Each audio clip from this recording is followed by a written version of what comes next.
Bismillahirrahmanirrahim. Assalamualaikum warahmatullahi wabarakatuh.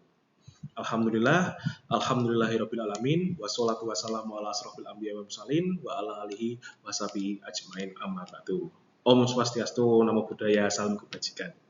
Selamat pagi Bapak Ibu semua. Pada kesempatan kali ini izinkan perkenalkan diri terlebih dahulu, yaitu saya Naufal Ardi dengan NIM 2024 103 0004 angkatan 21, Magister Administrasi Rumah Sakit Universitas Muhammadiyah Yogyakarta. Pada kesempatan yang berbahagia kali ini, saya akan mempresentasikan sebagai tugas UAS PMK MPKRS Prodi Mas UMY dengan judul Transformasi Digital Rumah Sakit Umum Rahma Husada Bantul menuju Smart Hospital dengan layanan ICU dan inklusi terdepan. Baik, kita langsung saja ke slide berikutnya, yaitu kita pendahuluan. Perkembangan teknologi ini dan komunikasi TIK itu telah membawa perubahan fundamental di berbagai sektor, termasuk sektor kesehatan. Rumah sakit itu sebagai garda terdepan pelayanan kesehatan dituntut untuk terus berinovasi dan memberikan layanan yang lebih mendalam lagi, serta dituntut lebih efisien, akurat, dan responsif. Konsep Smart Hospital ini hadir sebagai jawaban atas tuntutan ini, mengingat dalam mengintegrasikan kecerdasan buatan seperti AI, Internet of Things atau IoT, dan analisa data untuk mentransformasikan manajemen operasional di rumah sakit secara menyeluruh. Presentasi ini akan membahas secara mendalam mengenai definisi, fitur-fitur utama, manfaat, serta tantangan dalam implementasi Smart Hospital. Selain itu, saya akan mengaitkan beberapa konsep dengan dua topik spesifik yang relevan dengan mata kuliah manajemen pelayanan khusus rumah sakit, yaitu inovasi digitalisasi layanan ICU, ICCU, NICU, PICU, HCU dalam berbagai aspek PPI, pasien safety, kualitas, dan layanan inklusi dengan ranah difabel, ramah difabel, dan vulnerable people. Baik, kita akan ke slide selanjutnya. Slide selanjutnya adalah apa itu Smart Hospital. Jadi Smart Hospital itu adalah sebuah konsep rumah sakit yang mengintegrasikan teknologi informasi dan komunikasi TIK secara holistik dalam seluruh aspek operasional dan pelayanannya. Ini mencakup penggunaan AI, IoT yang kita bahas tadi, dan analisis data untuk meningkatkan efisiensi, akurasi, dan responsivitas dalam memberikan layanan kesehatan dengan tujuan utamanya adalah menciptakan lingkungan yang efisien, terkoordinasi, dan terukur yang pada akhirnya akan meningkatkan kualitas pelayanan dan pengalaman pasien itu sendiri. Kita lanjut. Kita masuki yaitu karakteristik dari utama dari Smart Hospital. Ada 5 faktor, yaitu yang pertama integrasi sistem, seperti berbagai sistem yang sebelumnya beroperasi secara terpisah, misalnya pendaftaran pasien, rekam medis, elektronik, manajemen inventaris, itu nantinya akan saling terhubung dan berkomunikasi, yang hal ini dapat meminimalkan kesalahan manusia dalam mengoptimalkan dari alur kerja tersebut. Lalu ada pemantauan real time.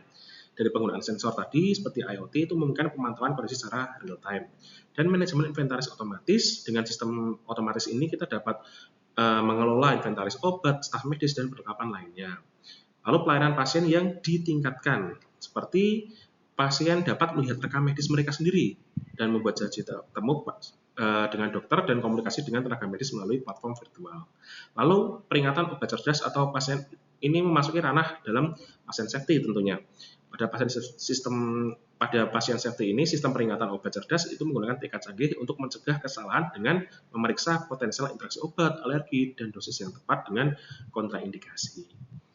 Lalu kita akan beranjak ke slide selanjutnya. Manfaat apa saja yang dapat kita dengan mengimplementasikan Smart Hospital? Yaitu yang pertama ada efisiensi operasional, kualitas layanan yang lebih tinggi, ketiga mengurangi risiko kesalahan medis, keempat pengalaman pasien yang dapat ditingkatkan lebih dalam lagi, yang kelima pemantauan jarak jauh dan telemedicine, yang keenam integrasi data medis, yang ketujuh analisis data untuk pengambilan keputusan, yang kedelapan kemampuan riset dan inovasi, serta yang kesembilan adalah peningkatan dari keselamatan pasien itu sendiri.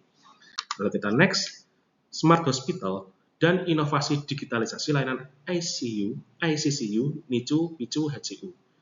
Sebenarnya apa saja sih yang dapat kita kaitkan dengan pelayanan di atas, yaitu salah satunya adalah peningkatan dari pasien safety, yaitu yang pertama adalah pemantauan pasien yang terintegrasi, yang kedua sistem peringatan dini atau early warning system, yang ketiga adalah manajemen obat otomatis, serta yang keempat adalah rekam medis elektronik atau RME yang terintegrasi. Lalu ada pengendalian dan pencegahan infeksi seperti pemantauan lingkungan secara otomatis, pelacakan alat, aset dan peralatan. Yang ketiga adalah e-hand hygiene yang dapat dimonitoring, dan yang keempat manajemen limbah medis yang cerdas. Lalu peningkatan kualitas pelayanan seperti pengambilan keputusan berbasis data, tele-ICU, optimisasi alur kerja, dan pelatihan simulasi berbasis VR atau AR. Baik, kita lanjutkan ke peningkatan pasien safety itu sendiri.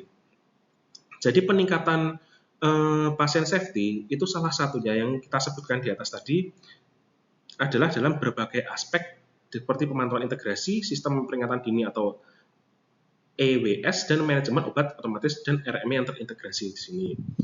Nah, dalam hal itu tak lupa juga dalam pengendalian dan pencegahan PPI ini. Jadi pengendalian pencegahan PPI ini salah satunya tadi ada pemantauan lingkungan otomatis. Itu menggunakan sensor IoT yang dapat memantau kebersihan lingkungan, ICU, termasuk suhu, kelembapan, dan kualitas udara, dan dapat memberikan peringatan jika ada parameter yang tidak dapat sesuai standar dan membantu mencegah penyebaran infeksi. Lalu ada penggunaan pelacakan aset, yaitu menggunakan RFID atau Radio Frequency Identification, yaitu teknologi pelacakan yang dapat memungkinkan rumah sakit untuk melacak lokasi dan status sterilisasi dari peralatan medis itu sendiri. Kita next, peningkatan kualitas layanan. Jadi peningkatan kualitas layanan itu seperti ada pengambilan keputusan berbasis data, tele-ICU, dan konsep ini yang memungkinkan dokter spesialis dari lokasi lain untuk memantau dan memberikan konsultasi kepada pasien di ICU melalui teknologi video dan data real time. Lalu optimasi alur kerja, pelatihan, dan simulasi berbasis VR atau AR. Kita lanjutkan smart hospital dan layanan inklusi yang ramah difabel dan vulnerable people. Dalam peningkatan aksesibilitas fisik dan informasi, salah satunya adalah navigasi dalam ruangan atau indoor navigation.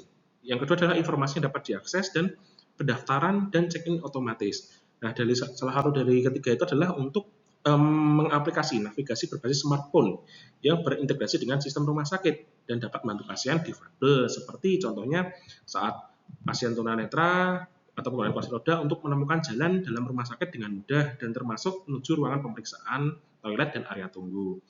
Lalu tak lupa juga seperti saat check-in, kios pendaftaran mandiri yang dilengkapi dengan fitur ini akan dapat disesuaikan dengan mempermudah dan dalam proses pendaftaran bagi pasien yang difabel. Lalu ada peningkatan aksesibilitas fisik dan informasi seperti aplikasi navigasi tadi yang kita sebutkan sebelumnya berbasis smartphone, lalu informasi dalam format teks besar, audio atau braille, dan portal online sesuai dengan standar WCAG. Jadi standar WCAG itu sendiri kita dapat meningkatkan dari kualitas perawatan itu seperti teknologi yang inklusif seperti platform telemedicine yang dirancang untuk mendukung pasien difabel, seperti itu. Lalu ada peningkatan kualitas perawatan tadi, seperti komunikasi adaptif speech to text bahasa isyarat, tempat tidur cerdas dengan beberapa sensor dalamnya, dan robot asisten, serta telemedicine yang inklusif.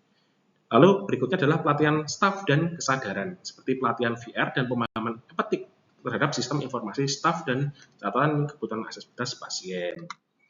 Lalu tantangan apa saja dalam implementasi smart hospital ini dalam menjaga keamanan data dan privasi, serta integrasi sistem berbagai vendor, dengan tak lupa juga biaya yang tinggi dan kesiapan SDM dan standar industri yang belum mapan. Lalu ada etika dan kesenjangan digital di dalamnya. Ini harus kita perhatikan untuk tantangan implementasinya, karena dalam beberapa aspek ini kita dapat menemukan celah untuk kita perbaiki. Lalu kita masuk ke kesimpulan dan rekomendasi. Jadi kesimpulannya adalah smart hospital adalah masa depan layanan kesehatan bagi seluruh pengguna kesehatan di Indonesia, terutama bagi pasien yang akan menerapkan atau sebagai target langsung bagi kita penerapan di smart hospital. Dan rekomendasinya adalah strategi komprehensif seperti investasi struktur dan keamanan, pelatihan SDM, kolaborasi eksternal, dan fokus aksesibilitas dan inklusi. Berikut adalah penerapan konsep smart hospital di RSU Rahma Husada Bantul dengan sebuah potensi, yaitu digitalisasi layanan ICU, aksesibilitas yang inklusif, dan langkah awal evaluasi TIK, pilot project, pelatihan staf, dan kemitraan yang strategis. Berikut adalah daftar pustakanya. Oke. Saya akhiri. Terima kasih atas perhatian dan waktunya. Saya ucapkan terima kasih. Wassalamualaikum warahmatullahi wabarakatuh.